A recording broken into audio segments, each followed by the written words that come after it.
Pertanyaan berikutnya ini berkaitan dengan teknis persidangan. Ada yang bertanya kayak gini ya. Yang pertama, mau tanya Mas, jika sidang kedua penggugat tidak datang, sedangkan tergugat datang, itu gimana? Sepengalaman saya, kalau di pengadilan negeri, ketika proses pemeriksaan perkara perdata itu sudah dijadwalkan, pengadilan sudah memanggil para pihak ya, memanggil penggugat atau memanggil tergugat misalkan, pada saat persidangan atau di hari sidang pertama yang telah dijadwalkan dan telah dipanggil ya penggugat dan tergugat ini, tapi yang datang cuman tergugat, penggugatnya nggak datang, maka biasanya majelis hakim akan menunda sidang atau melanjutkan sidang ke persidangan kedua dengan agenda pemanggilan si penggugat.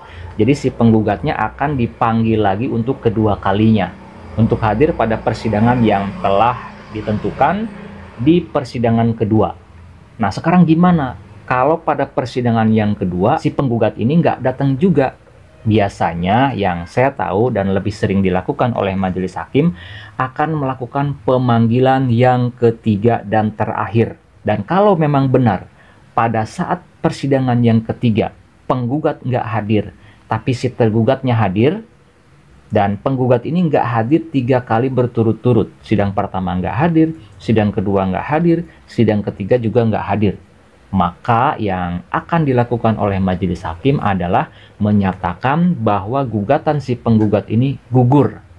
Dengan alasan itu tadi, karena si penggugatnya tidak hadir 3 kali berturut-turut padahal sudah dipanggil secara patut dan resmi. Artinya gugatannya akan digugurkan meskipun di sini si tergugatnya hadir di dalam persidangan atau dalam setiap persidangan dari sidang 1, kedua sampai dengan ketiga. Nah, sekarang gimana nih kalau misalkan pada saat sidang pertama penggugat, tergugat dua-duanya hadir.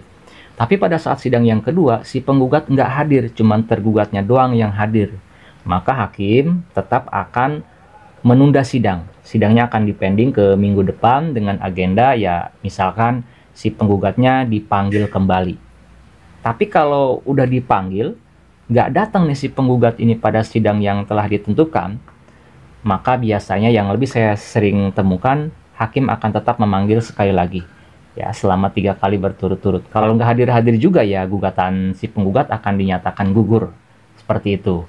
Nah, itu yang pertama. Yang kedua, pertanyaannya seperti ini. Assalamualaikum Bang. Waalaikumsalam warahmatullahi wabarakatuh. Apakah bisa gugatan melalui e-court tetapi tergugat tidak mau lewat online karena ingin sidang langsung? Jawabannya tentu bisa ya, tentu bisa. Jadi sidang secara e-court, secara online atau e-litigasi, persidangan secara elektronik itu tentu hakim nanti pada saat sidang awal-awal itu akan bertanya kepada pihak tergugat, apakah saudara bersedia melakukan atau misalkan menjalani beberapa proses persidangan secara elektronik, secara online. Kalau bersedia, maka tahapan-tahapan yang bisa dilakukan secara online akan dilakukan secara online. Tapi kalau si tergugatnya dia tidak bersedia, apakah alasannya karena misalkan nggak paham dan lain sebagainya, ya maka tidak bisa dipaksa. Ya, tidak bisa dipaksakan untuk bisa mengikuti persidangan secara online. Maka nanti persidangan pun akan diselenggarakan secara offline. Kalau si tergugatnya ini tidak bersedia untuk melakukan persidangan atau beberapa agenda persidangan secara online. Karena dalam sidang elektronik atau e-court itu tidak semua tahapan dilakukan online. Ada sebagian yang online, ada sebagiannya lagi yang memang tidak bisa untuk online, tetap harus offline. Misalkan saksi, pengajuan bukti, atau sidang yang lainnya.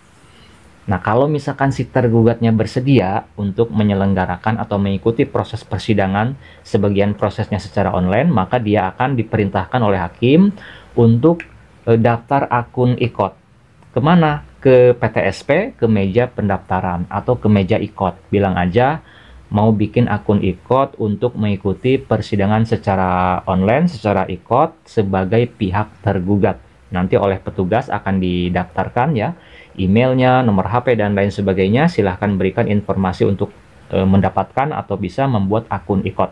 Nanti akan dibuatkan dan akan diajarin gimana caranya untuk membuka akun e-court, gimana caranya untuk melihat jadwal sidang, gimana caranya untuk upload dokumen-dokumen. Nanti akan diajarkan. Kalau menurut teman-teman video ini ada gunanya, channel ini ada manfaatnya, saya mohon keikhlasan dari teman-teman semua untuk subscribe ke channel Pengacara Santuy Official.